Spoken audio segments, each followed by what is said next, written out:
So, have you ever wondered if a single bad day at the office could actually be the start of a total empire takeover? Because honestly, looking at what's happening with Zende Forrester Dominguez right now, it feels like we aren't just watching a guy quit his job, we're watching a ticking time bomb finally go off. For years, Zende has been the ultimate professional, the guy who smiles when he probably wants to scream, and the one who stays calm while everyone else is losing their minds. But this week something shifted, and if you saw the look in his eyes when he confronted Steffy, you know the nice guy has officially left the building. It all came down to 3 little words that I think are going to haunt the Forresters for a long time. I quit today, Now, you might think he's just being dramatic, but when you really dig into why he did it, you start to realize he might be the most justified person in the entire building. Well, think about it.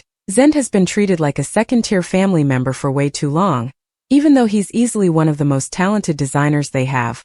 The funny thing is, the Forresters always talk about legacy and family, but it seems like that only applies if your last name is strictly Forrester and not Dominguez. Zende has poured his heart and soul into the Hope for the Future line, working late nights and obsessing over every single stitch. And then what does Steffy do? She just pushes it to the back burner because she has a personal grudge against Hope Logan. To me, that's not just a business move.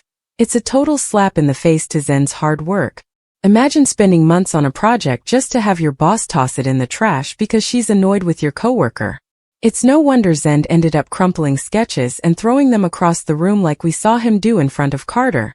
Actually, let's talk about that moment with Carter for a second because it says so much about how toxic the culture at Forrester Creations has become.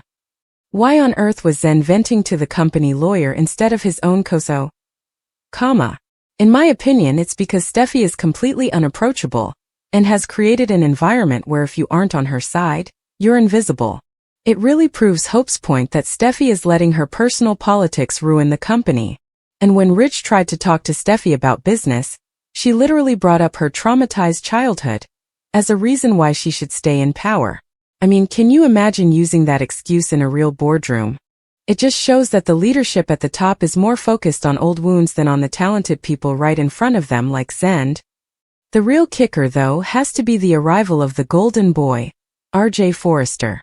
I don't know about you, but if I were Zende, I would have lost it a long time ago.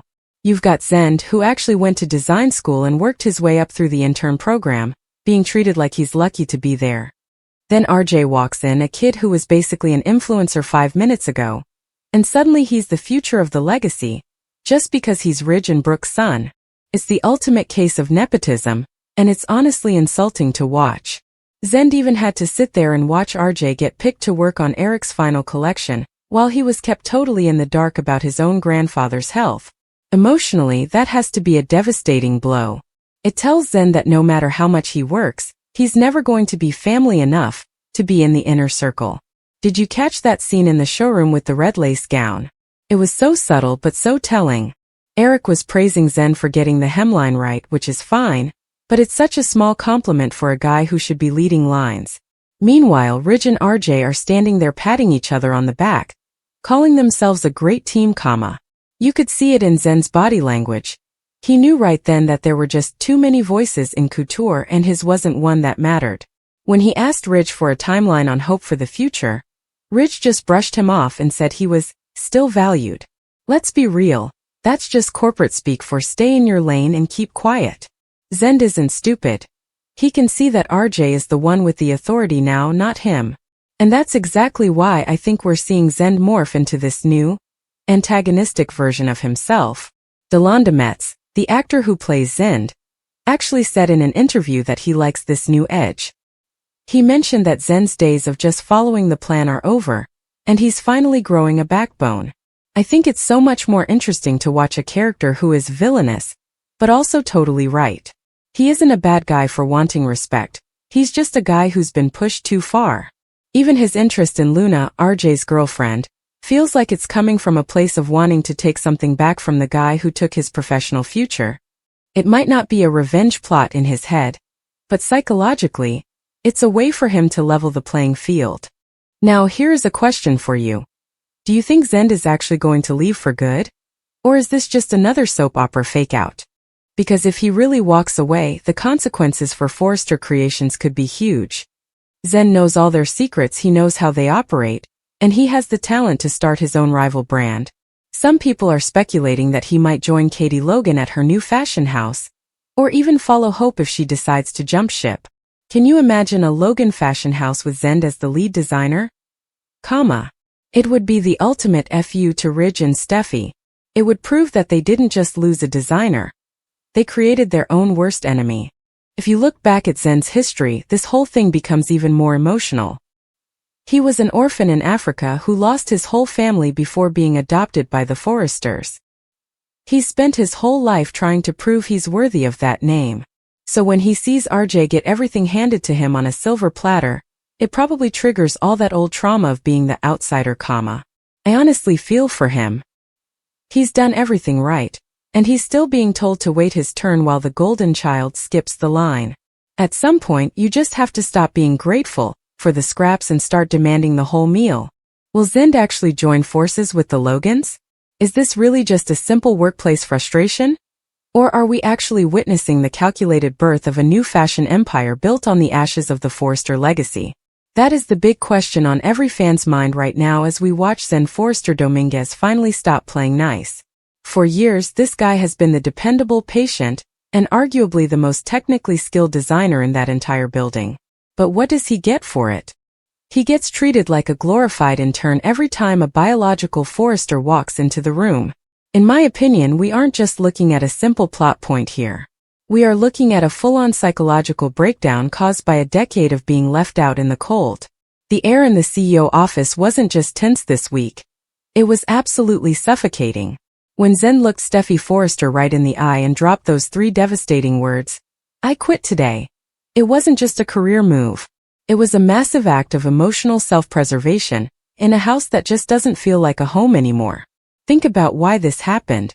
My analysis shows a man who has finally realized that loyalty in the Forrester world is a one-way street where his talent is the only toll he's allowed to pay.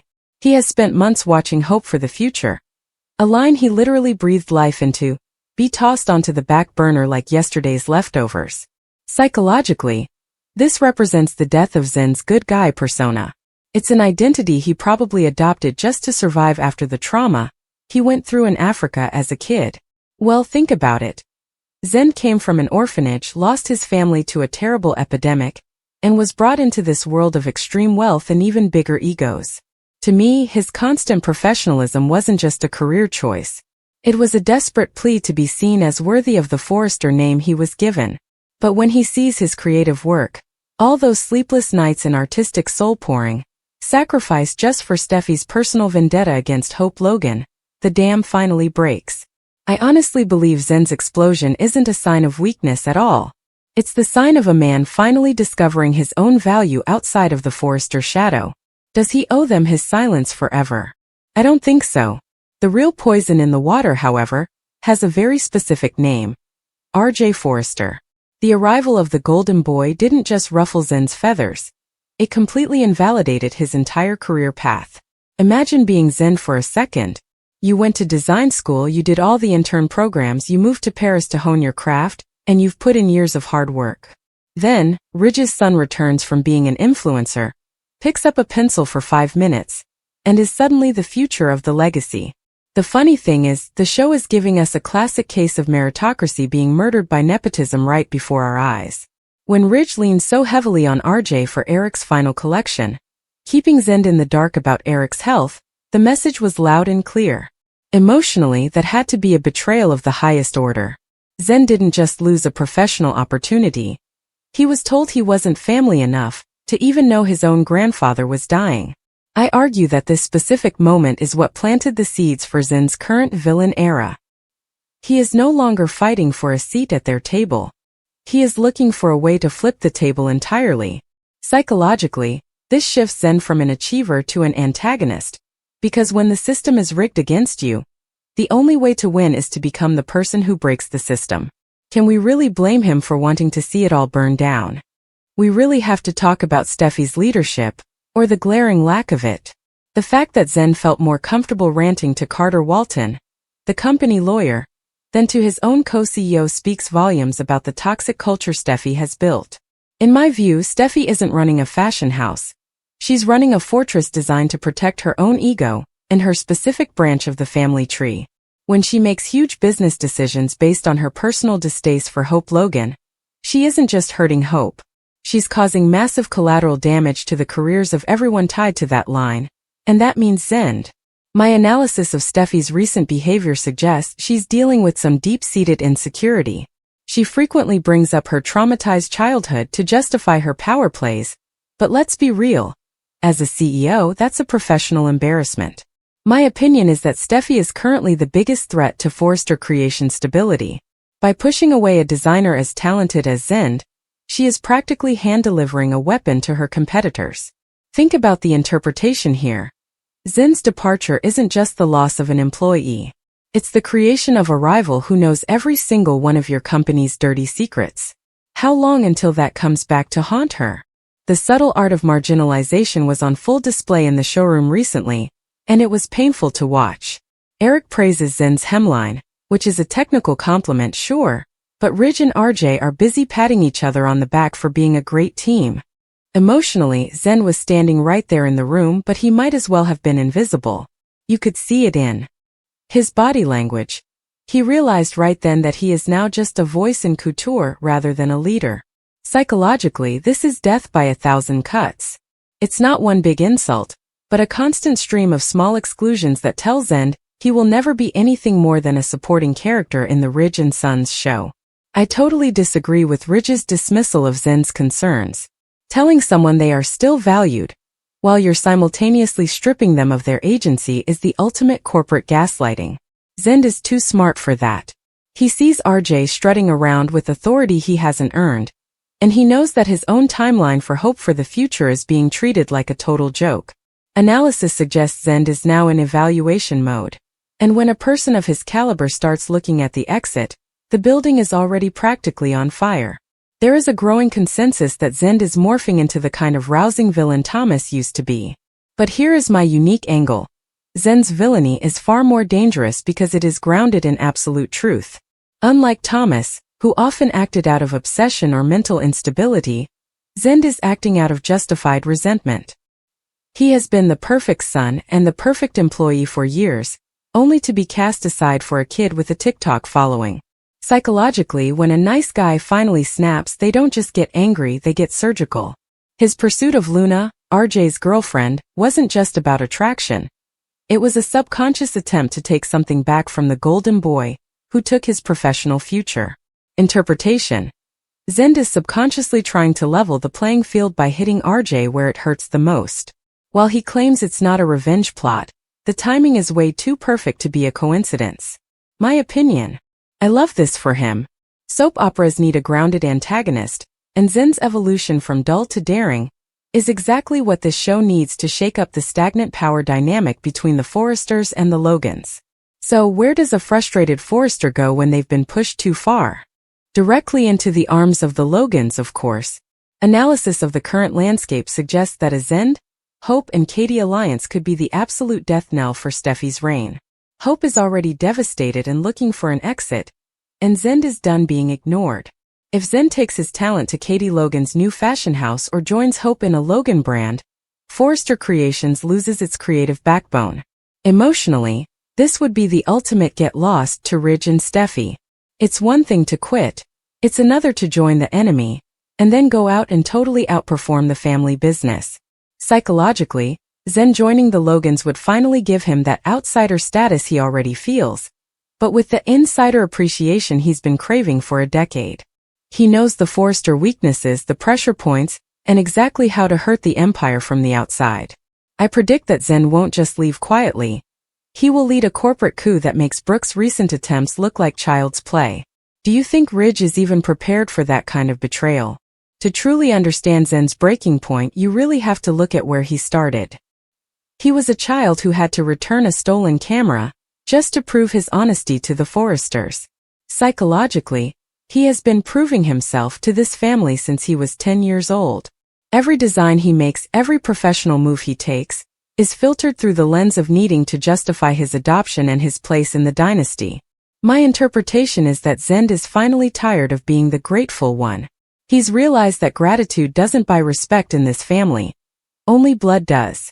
Watching RJ, who was just born into this, get everything Zende worked for is the ultimate trigger for his abandonment trauma. My opinion is that the Forresters have fundamentally misunderstood Zende's character for years. They thought he was a team player, because he was happy to be there. But in reality he was a team player, because he was waiting for his turn. Now that he knows his turn is never coming, the loyal Zende is officially dead. The cracks in the empire are no longer just cosmetic. They are structural. I am predicting a massive shift where Zende becomes the central figure in a brand new fashion rivalry. If he walks out that door and stays out, he takes way more than just sketches, he takes a decade of institutional knowledge. Analysis suggests that Steffy is vastly underestimating the fallout of losing him. She's so focused on her war, with hope that she's completely missed the rebellion happening right in her own design office. Interpretation: Zende's "I quit" is the first domino in a series that will lead to the downfall of the current Forrester hierarchy. We are going to see a dangerous Zende, who is finally willing to play dirty. He's spent years watching the old Thomas get away with everything just because of his name. Now Zende is going to use that same name to burn it all down. My opinion is that we should all buckle up, because the most interesting person at Forrester Creations is finally the one who doesn't want to be there anymore. How long before the showroom is empty? Think about the psychological impact of the golden boy narrative on a man like Zende. RJ represents the ease of inheritance, while Zende represents the struggle of the self-made. When Zende scoffs at the idea of reviewing RJ's designs, it's not just arrogance. It's a total rejection of a system that values a surname over a skill set. Interpretation: Zende isn't just fighting RJ, he's fighting the very concept of the Forrester dynasty. This is a man who has realized that the ceiling above him isn't made of glass, it's made of bloodlines. Emotionally, that realization is corrosive. It turns a dedicated professional into a vengeful strategist. I believe we are entering a phase where Zende will stop asking for a timeline and start creating his own. Psychological analysis of his behavior suggests that he is seeking external validation, because internal validation from his family has been denied for way too long. Why should he stay where he's invisible? The Logan side of the family has always been the disruptor in this show's history, hasn't it?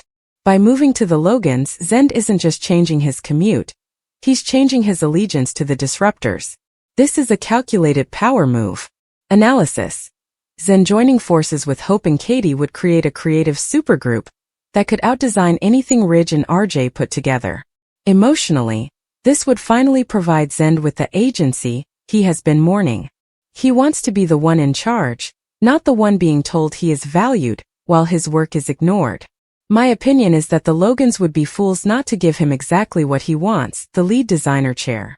Interpretation: this is the ultimate soap opera irony. The family that took Zende in and gave him a name is the same family that will lose everything because they didn't respect the man behind the name. Can you imagine the fireworks in the showroom when the first Logan collection drops? Let's dive a bit deeper into the "I quit today" moment, because the phrasing is everything.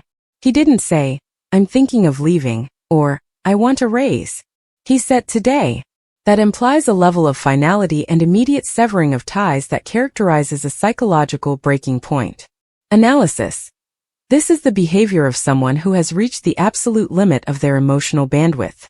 He has nothing left to give a company that only takes and never gives back.